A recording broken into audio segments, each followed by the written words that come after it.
vamos a hablar de la patología uvea.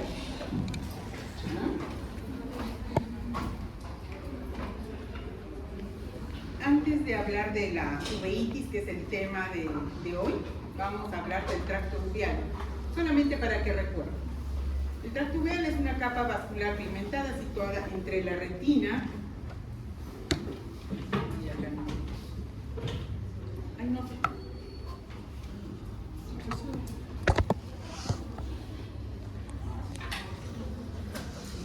Un rato voy a preguntar para ver si están atentos, así que pongan atención. Una capa entre la retina y la coroide, el tracto uveal, no se olviden. Tiene tres porciones la uvea: el iris, el cuerpo ciliar y la coroide. No se olviden. ¿Por qué se llama uvea? Porque tiene un color. Habría que apagar la luz para que se vea mejor. Un color marrón oscuro, que los anatomistas dijeron que se parecía a una uva. ¿Ya? Entonces por eso le denominaron uvea. La clase de hoy es uveitis. Entonces ya saben dónde está la uvea y qué partes puede inflamarse para provocar una uveitis. El concepto. La uveitis es una inflamación del tracto uveal. El tracto uveal puede responder a cualquier tipo de inflamación ocular con acúmulo de linfocitos y plasmocitos. Este pigmento retrokerático que lo vamos a ver en diferentes momentos de la exposición. Entonces ya habíamos dicho, el iris, el cuerpo ciliar y la coroides pueden estar involucrados, estos tres pueden estar involucrados en cualquier episodio de uveitis, ¿no? Como una reacción inflamatoria, ya sea en forma aislada o combinada. Por ejemplo, si es una inflamación del iris, ¿qué será? Una iritis, ¿no? Si a nivel del cuerpo ciliar se inflama la pars plana, será una pars planitis. Y si es la inflamación de la coroides, una coroiditis. O puede ser una panuveitis cuando todos están implicados. ¿Tú eres la delegada? La lista, por favor. De todos. ¿Ya han puesto? ¿Ya son?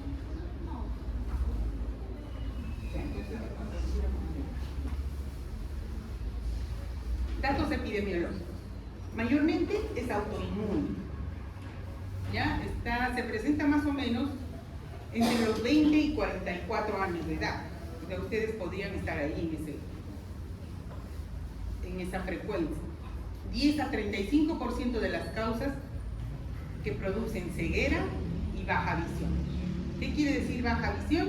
Cuando la agudeza visual no mejora más de 3 líneas, ¿no? El paciente puede ver hasta 20-70, la primera, segunda, tercera línea, y de ahí no mejora con nada, ni operándolo, ni poniéndole lentes, ni nada. Eso significa baja visión, que ya es un diagnóstico. En el 40% de pacientes con uveitis existe una enfermedad subyacente, 40%, quiere decir que el otro 60% son de causas desconocidas.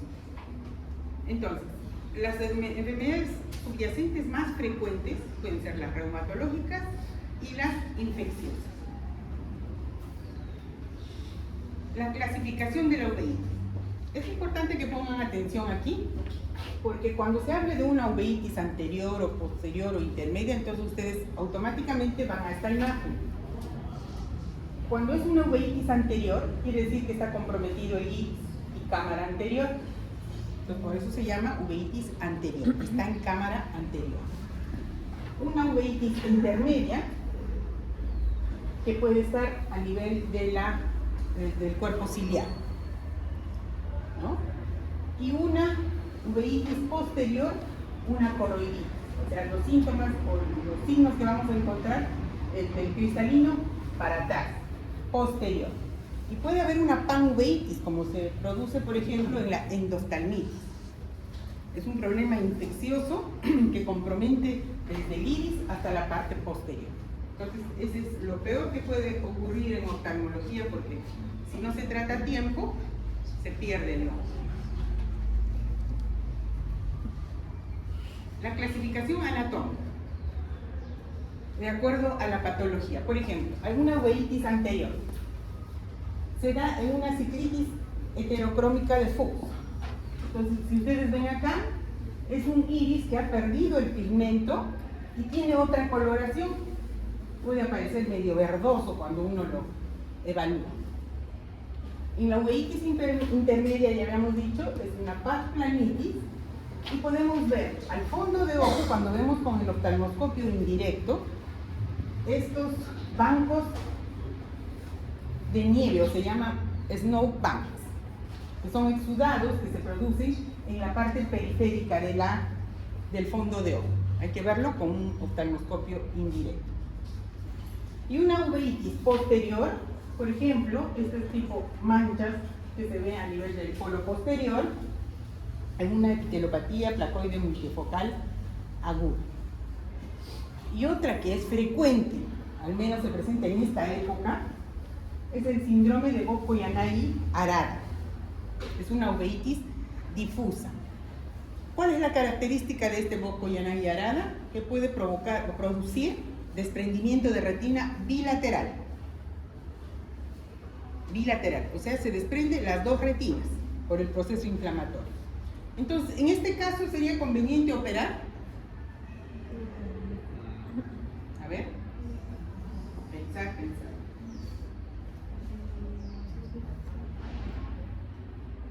¿Por qué es bilateral?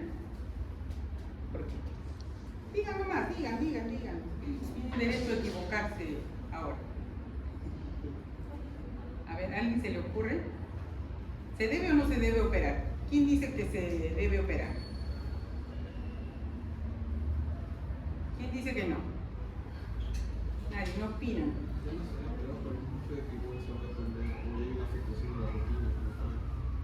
Claro, no se debe operar porque es un proceso inflamatorio. Entonces, al hacer el examen no vamos a encontrar un desgarro o un agujero.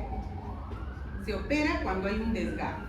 En este caso, como es desprendimiento de retina no reumatógeno, o sea, no tiene agujero, es inflamatorio, entonces combatimos la inflamación y ese desprendimiento se va a reabsorber y se va a quedar como si nada.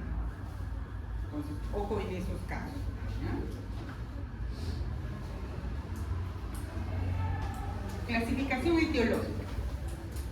Las uveitis pueden ser por virus, como el citomegalovirus. La persona, el médico que estudió esto, encontró esta característica en los pacientes con citomegalovirus. No se olviden, le llamó una inflamación que asemeja a una pizza. Muy bien, ¿no? Queso y tomate. Entonces, si ustedes vieran un fondo de ojo y ven esa imagen, tendrían que sospechar de un paciente con citomegalovirus, ¿no? Un VIH, por lo general.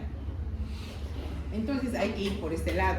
Es igual, cuando ustedes hacen algún examen en cualquier especialidad, ustedes encuentran algo, entonces empiezan a incidir, ¿no será tal cosa? Dicen, ya, usted ha hecho esto, ha estado en contacto con personas con tuberculosis o con, ¿no? En el caso de si sospecharan, ¿qué tendrían que preguntar?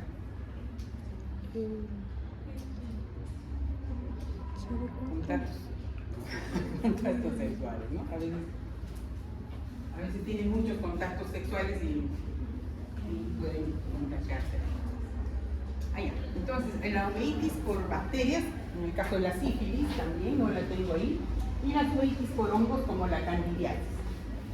A nivel del vitro se forman estos acúmulos de hifas. Las uveitis por parásitos, la toxocariasis, por toxocaracanis, toxocaracatis. En el caso de las uveitis por protozoarios, el toxoplasma. El toxoplasma es un protozoario que tiene predilección por la mácula. afecta directamente a la mácula. Entonces, si ustedes ven acá, por ejemplo, esta mácula está comprometida. Entonces, el paciente va a ver borroso. Si no se le da un tratamiento o el paciente no acude inmediatamente y no se le da un tratamiento adecuado, se va a quedar una cicatriz. ¿Y qué pasa si hay una cicatriz en la mácula? ¿Qué dejamos de hacer? Acomodado. Acomodado. Se observa. Así. ¿Qué vamos a dejar de ver? ¿Qué vamos a dejar de reconocer? Bueno, puede ser colores, sí. No reconocemos un rostro y no podemos leer. Ojo, no se olviden. Si el paciente no puede leer, no puede reconocer un rostro, tiene un compromiso macular, ¿no? En este caso, por protozoarios, si nosotros vemos, se dice, cuando está así iniciándose, se dice una imagen en faro de niebla, ¿no? Y lo vemos así, como si fuera un faro de niebla, amarillo y borroso alrededor. Entonces, eso es cuando está empezando la enfermedad. Pero una vez que le damos el tratamiento, va disminuyendo hasta que se queda así, pero ya cicatrizado, o sea, ya no hay nada que hacer. Enfermedades granulomatosas. La más frecuente en nuestro medio, incluso ahorita hemos superado Haití. En Haití era uno de los que mayor incidencia, uno de los países que mayor incidencia tenían de tuberculosis. Ahora nosotros lo somos, de acuerdo al informe de la Organización Mundial de la Salud. Entonces, ojo con la tuberculosis. Cuando ustedes tienen que evaluar, ya saben que es un paciente tuberculoso y todo, tienen que ponerse mascarilla o tener mucho cuidado. Entonces, ¿qué cosa tenemos que hacer? Preguntarle al paciente, ¿tiene algún familiar? Otra. Ahora vamos a verlo, estos precipitados retroqueráticos. Se presentan en las granulomatosas. Entonces, a la lámpara de hendidura nosotros podemos ver, inclusive, así a simple vista, si observamos la córnea, podemos ver estos precipitados retroqueráticos. Que cuando hay un proceso inflamatorio de tipo granulomatoso, estos precipitados pueden crecer bastante y se llama en grasa de carnero, ¿no? Precipitados en grasa de carnero, son como esas colchitas que tienen las bolitas de carnero, igual, pero así se ve como coco, el anterior. Este es un granuloma tuberculoso. Bueno, la sarcoidosis, la lepra, la sífilis, la blastomicosis y la histoplasmosis son patologías que pueden dar una infección, una uveitis granulomatosa. Signos y síntomas de la uveitis. Entonces, ¿qué cosa podemos ver ahí? Miren acá este ojo rojo, que no tiene secreción, ¿no? Está rojo, el párpado está caído, es un ojo doloroso, con esa hiperemia conjuntival, que se produce por irritación de los nervios ciliares. Entonces hay dolor, hay fotofobia. Se puede producir en las uveitis anteriores, posteriores y en las difusas. Hay lagrimeo, hay miosis pupilar. Acá, ¿qué otro diagnóstico pueden pensar que pudiera haber ahí? Ya, pero en la conjuntivitis, ¿ustedes qué van a encontrar? Secreción, exactamente. Ya sea, si es bacteriana, si es infecciosa, van a encontrar una secreción amarillenta o verdosa. O el ojo se está pegando ahí por la secreción. Entonces ahí, inmediato, conjuntivitis infecciosa. Entonces, eso descarta una uveitis. Glaucoma agudo. Muy bien. Entonces, acá, ¿cuál es la diferencia? ¿Cuál sería la diferencia? Exactamente, exactamente. Acá va a haber una miosis. En el glaucoma agudo va a haber midriasis. Y va a estar así, ojo rojo, hiperémico, doloroso, fotofobia, casi todo igual, pero no hay secreción, ojo, no secreción conjuntival, eso, ¿no? Si ustedes ven un ojo rojo, muy hiperémico y tiene secreción, es una conjuntivitis. Signos y síntomas, otros signos y síntomas. Tosis palpebral, ¿no? El párpado está caído, como vimos también en la otra imagen, y ahí también. Hay depósitos retroqueráticos que vemos a la lámpara de hendidura, las pestañas y las cejas, poliosis, y el vitiligo, ¿no? Vitiligo ahí en la poliosis es la decoloración de las pestañas, como si fueran canas, ¿no? Acá en las pestañas y en las cejas. Y el edema corneal. Miren acá, esta córnea está opaca, ¿no es cierto? ¿Por qué? Porque hay edema, porque está con un aumento del volumen, no se ve clarito. Siempre la córnea debe ser totalmente transparente. Es como cuando dicen, el pescado está malogrado cuando ustedes no ven una córnea transparente. No está fresco, ¿no? Es igualito acá. Si la córnea no está transparente, algo tiene esa córnea. Entonces de por sí ya tienen que ver. Entonces a la evaluación en la lámpara de hendidura podemos encontrar los pliegues en la DESER, ¿no? Vamos a encontrar pliegues acá dentro, en la capa interna de la córnea, pliegues. Exámenes para el diagnóstico. Por supuesto que ustedes, si están trabajando en un hospital o en una clínica, van a tener que interconsultar a un oftalmólogo. Pero si están en vuestro serum, entonces tienen que pensar, ya, esto es así. Hemograma completo, examen de orina, velocidad de sedimentación, un PCR. ¿PCR dónde? ¿Saben?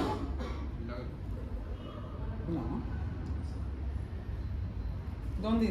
¿De dónde pedirían? Humor acuoso. PCR en humor acuoso. Se hace se drena un poco, se saca en una jeringa y eso se evalúa para determinar el PCR. PPD, ¿ya? ¿Cuál es tu apellido? Ya. PPD, factor reumatoideo, TORCH, ANA, radiografía de tórax y el HLA el B27, que también hoy en día está aumentando la producción de uveitis. Tratamiento de la uveitis. ¿Cuáles son los objetivos del tratamiento? Prevenir las complicaciones. ¿Cuáles son las complicaciones? ¿Alguien me dice cuál puede ser?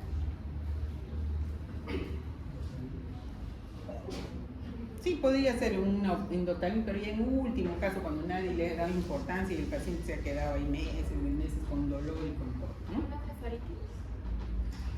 No, porque eso está afuera. Sí, puede llevar a un desprendimiento de retina. Pero lo más frecuente son las sinequias posteriores. O sea, el iris se pega al cristalino y ya no dilata la pupila. ¿Ya? Entonces, eso es importante. Ahora vamos a ver. Entonces, aliviar las molestias. Eso ya hemos dicho que provoca dolor. Preservar la visión. Si actuamos a tiempo, le damos antiinflamatorios, le damos la atropina o los midriáticos para que no se quede pegada esa pupila, vamos a preservar la visión, que es lo que se quiere cuando uno evalúa a un paciente en oftalmología. Y tratar la enfermedad subyacente, por supuesto. Si es un paciente tuberculoso que no tiene tratamiento, entonces le podemos dar gotitas, no le va a hacer nada, ¿no? Entonces igual, siempre que ustedes tengan un caso, tienen que ver cuál es la etiología y también actuar a nivel de etiología, para que ustedes, ya sea cualquier especialidad, ustedes puedan dar el tratamiento correspondiente, paralelamente. Luego el grupo de fármacos que se utilizan, estos midriáticos. ¿Qué nos permite el midriático? dilatar la pupila, ¿no? Una pupila está pequeñita, si nosotros ponemos un midriático, se dilata. Cada 8 horas se da el midriático. Entonces, a las 8 horas de lo que está dilatado, se cierra nuevamente, le ponemos la gotita, se abre, se cierra, se abre, así cada 8 horas. De manera que no hay ningún momento largo en el que pueda estar solamente cerrado o solamente abierto, ¿no? Entonces está cerrando y con eso estamos tratando el hecho de que vaya a haber una complicación. ¿Existe? Tropicamida o atropina también, pero es mejor la tropicamida porque solo tiene 8 horas de vida media. Tenemos el implante del Osurdex, que es un corticoide. Es muy bueno porque no vamos a estar echando la gota a cada rato, el antiinflamatorio, pero sí se va a poner dentro del ojo, la mota, y queda permanentemente de liberación continua. Puede durar hasta 3 meses, pero el problema está en que si el paciente tiene un antecedente de glaucoma o es propenso a hacer un glaucoma, ya no podemos sacarlo. Entonces vamos a luchar con ese glaucoma, con esa presión alta. Entonces hay que tener mucho cuidado. Entonces en algunos casos no va a ser. Se puede dar ciclosporinas, agentes citotóxicos, agentes biológicos como el infliximab, la humira, y los quirúrgicos ya al final. Si hay una catarata, después de haber controlado todo el proceso inflamatorio, se puede operar la catarata. Pero esa catarata que se opere va a tener que ser evaluada muy de cerca, un mes antes y un par de meses después de ser operada. No puede darse de alta con una catarata normal en un cepillero. Ojo, porque se complica y puede perder hasta el tiempo. Luego, acá tenemos las complicaciones de la uveitis. Lo que decíamos, sinergias posteriores. Si no le damos esa tropicamida, el dilatador, se va a poner así. Entonces no vamos a poder dilatarlo para hacer un fondo de ojo. ¿Ya? Entonces, ojo con eso. Aquí tenemos un iris bombé, sinergia posterior. También acá, esta está peor que esta de aquí. Y si es una toxoplasmosis, la cicatriz en la mano. ¿Ya? ¿Quiénes son los que llegaron tarde? Figueroa.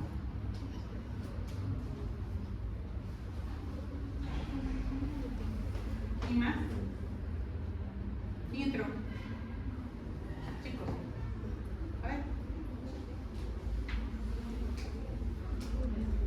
¿Qué? Chumbe.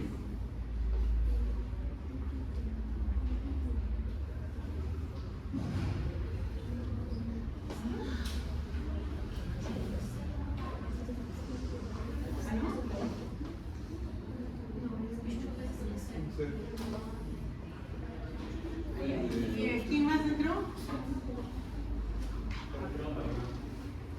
Ahí va. Igual.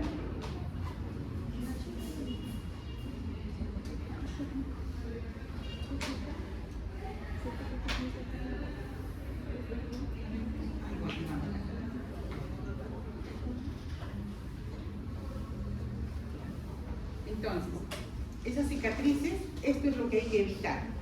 Este es un paciente que tiene catarata y tiene sus cristalinos, y este es un paciente que tiene un lente intraocular. Entonces, el borde de la pupila se ha pegado al lente intraocular, entonces tampoco va a dilatar. Y eso es lo que tenemos que evitar manejando bien el paciente. Y si ustedes ven y no pueden manejarlo en el momento, entonces mandarlo inmediatamente a un oftalmólogo en un lugar más cercano. Tumores de la uvea. Dentro de los tumores de la uvea tenemos los melanocitos, ¿no? Los melanocitos y los tumores vasculares. Dentro de los que no son malignos, los benignos, tenemos el nevus del iris y los nevus coroideos. Ahora vamos a verlo, esto solamente para mencionar. Tenemos el melanoma de iris, que es el tumor maligno, el melanoma de cuerpo ciliar y el melanoma de coroides. Dentro de los tumores vasculares, el hemangioma coroideo. Nervus del iris. Son tumores benignos, comunes, pigmentados, planos o algo discretamente elevados, que mayormente no van a crecer, ¿no? Entonces, si ustedes observan en alguna persona que tenga ese tipo de lunares en el iris, se puede observar a simple vista, sin necesidad de lámpara dentífrica, ¿no? Igual acá, estos son varios y acá hay uno solo. Entonces, lo que hay que observar es que no crezca. Y el nervus de coroides, no sé si logran observar, aquí y aquí, ¿no? Es ligeramente elevado, son hiperpigmentaciones, pero con muy discreta elevación, que pueden durar toda la vida. Pero si nosotros vemos que eso crece, entonces tenemos que pensar en un melanoma de coroides.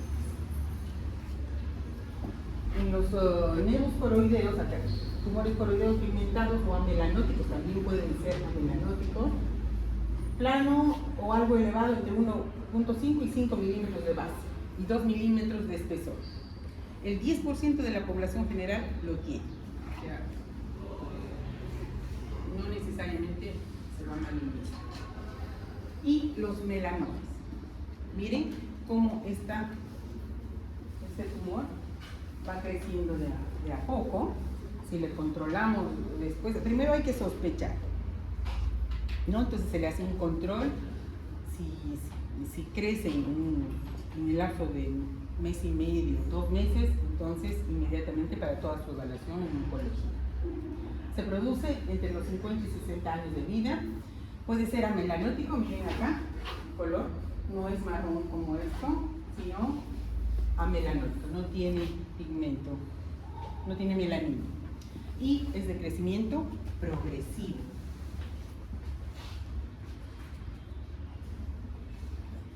Ahora, el melanoma del cuerpo ciliar. ¿Cuándo vemos?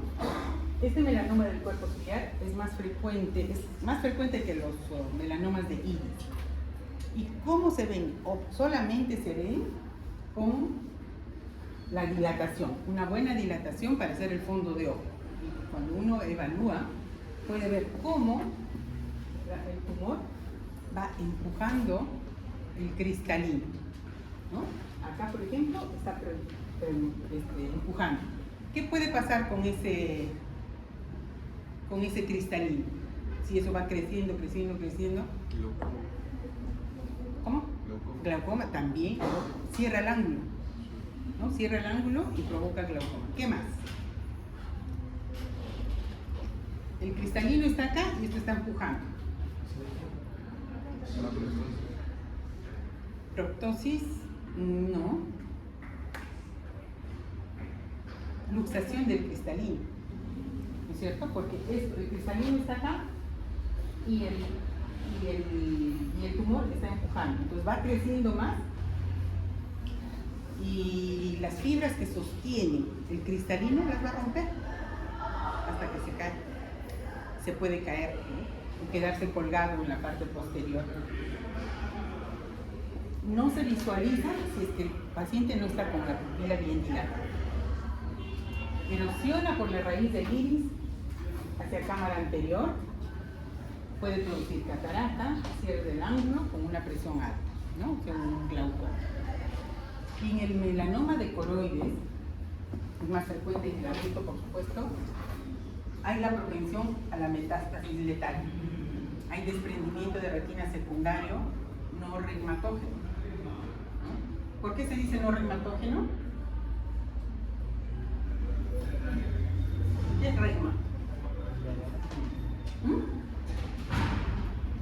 ¿Qué es regma?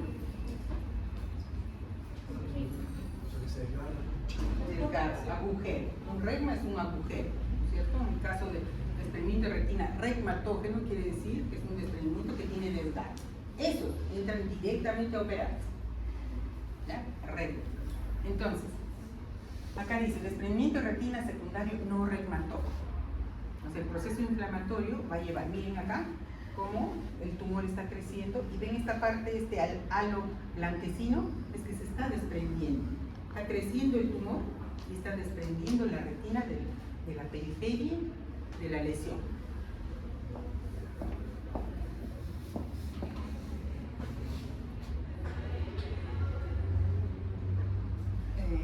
Ya. Entonces, ¿qué es lo que observamos? A la biomicroscopía. Biomicroscopio, ¿saben lo que es el biomicroscopio? Es la lámpara de hendidura, ¿no es cierto? Entonces, al biomicroscopio podemos ver el iris y el tumor, el melanoma en el iris, el melanoma en el cuerpo ciliar y con fondo de ojo el melanoma de coroides. Lo podemos ver también a la oftalmoscopía indirecta. Con el oftalmoscopio indirecto, para ver panorámicamente, podemos ver este tipo de lesión a nivel de la coroides. La ecografía nos da una imagen, no sé si porque no tiene un pedúnculo, y podemos ver ese tipo de imagen.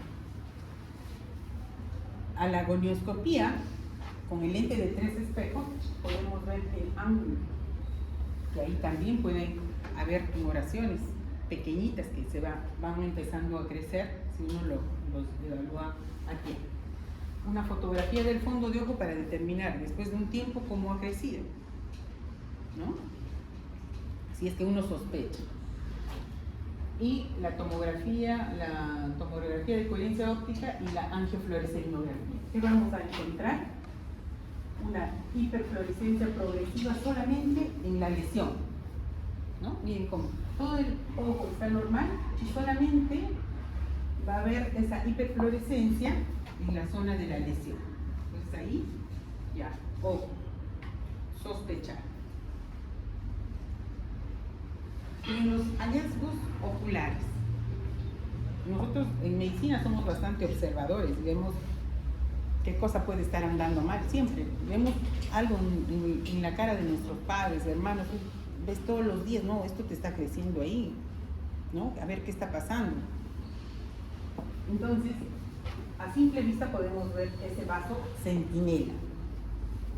El vaso centinela que nos indica que puede estar en un gran porcentaje, puede estar haciendo un melanoma dentro del ojo.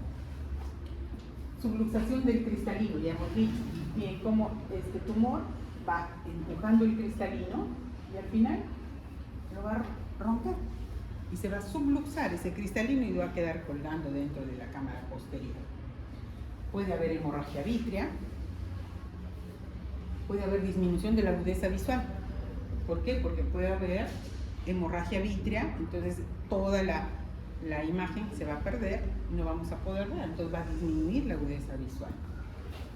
La rubiosis, ¿qué es rubiosis? ¿Alguien sabe? Apariencia de edema. Edema no, vasos, neovasos, o sea, son vasos anormales. Cuando hay proceso isquémico, miren acá por ejemplo, si esto está comprimiendo o está comprimiendo acá, no hay irrigación en esa zona. Entonces, si no hay irrigación, provoca isquemia. Y si provoca isquemia, ¿qué es lo que pasa? Exactamente. Primero provoca el factor de crecimiento endotelial. La isquemia va a llevar a una producción del factor de crecimiento endotelial. ¿Y qué va a pasar con eso? Va a formar nuevos vasos. Pero uno diría, ay, qué bueno, si hay isquemia, se forman nuevos vasos, qué maravilla, está compensando. No, porque esos vasos son anormales. De todas las capas que debe tener un vaso, esos tienen capas anormales y muy frágiles y se rompen fácilmente. Entonces nosotros vemos isquemia en una angiofluoresceinografía láser inmediatamente, antes de que estimule el factor de crecimiento endotelial, provoque hemorragia, después ya no podamos ver ni nosotros ni el paciente, ¿no es cierto? Entonces eso es lo que provoca. Entonces, ya, rubiosis significa que ya hubo factor de crecimiento, ya hubo isquemia, factor de crecimiento endotelial y necesitamos hacerlo. Para eso el antiangiogénico, ¿no?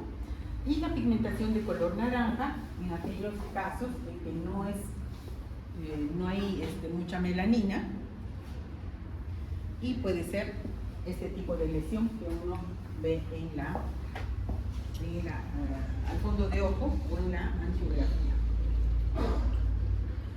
El hemangioma coroideo es un tumor vascular benigno. Puede ser circunscrito o difuso. Miren acá, no sé si logran ver esta imagen. Más rojita. ¿Se ve del fondo? ¿No? Acá. Justamente así, muy circunscrito. Ese es un hemangioma. Inclusive, a pesar de que parte está comprometiendo la mácula, todavía el paciente puede estar viendo, a pesar de que tiene un semejante hemangioma. Entonces, ojo con estos casos y las evaluaciones del fondo de ojo, por eso es importante. Si pueden aprender a hacer la oftalmoscopía directa, sería bueno. Entonces, dentro de estos tumores vasculares de la uvea, podemos sospechar los melanomas coroideos, metástasis que se presentan a nivel de la coroides, en mujeres el CA de mama y en varones el CA de pulmón. Si nosotros encontramos eso, tenemos que averiguar usted ha sido tratada o tiene el diagnóstico de cáncer de mama, o si es varón de pulmón, entonces ahí sospecha, ¿no? Entonces alerta y mandar al neumólogo, hacer las evaluaciones, ¿no? Entonces lo que habíamos visto anteriormente, cómo se demarca solamente en la zona del tumor. Esta es una etapa ya tardía, esta es una etapa inicial cuando recién se está poniendo la sustancia de contraste, la fluoresceína, y acá cuando ya atravesó todo está mucho más marcado.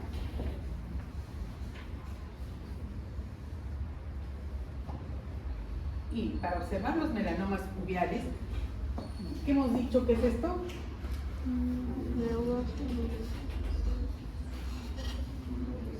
Ya, ¿cómo se llama? No, rubiosis son vasos.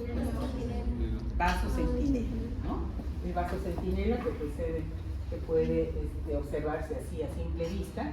Y esto, cuando nosotros vemos el fondo de ojo, miren cómo empuja. Esto estaría en el cuerpo ciliar.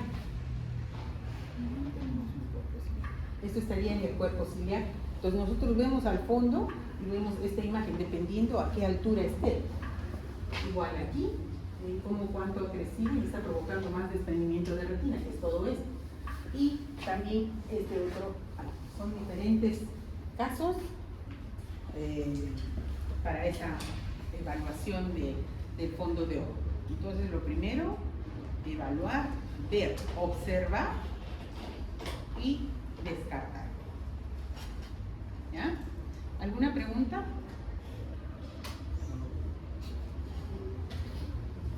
Les pregunto.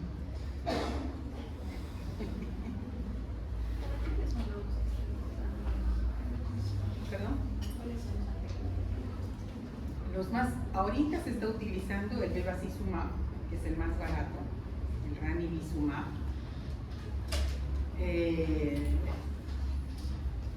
El bevacizumab se usa más frecuente porque es el más barato. Entonces, pero no está aceptado por la FDA. Entonces la FDA, si es que hubiera algún problema, van a decir, ¿por qué usó? Se sabía que es off-level. Off-level quiere decir que no se debe usar. Pero en América Latina, donde los costos más o menos cuesta 5.000 soles una ampolla,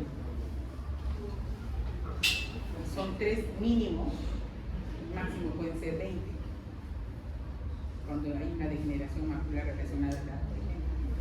Entonces, eso es lo que pasa. Entonces, pero en América Latina sí se pone en todas partes, porque para nosotros es más caro, es más barato que utilizar otro que sea 5.000 soles por cada mes que se tenga que aplicar, ¿no? Es la dosis adecuada. Bien, chicos, por esta vez está claro.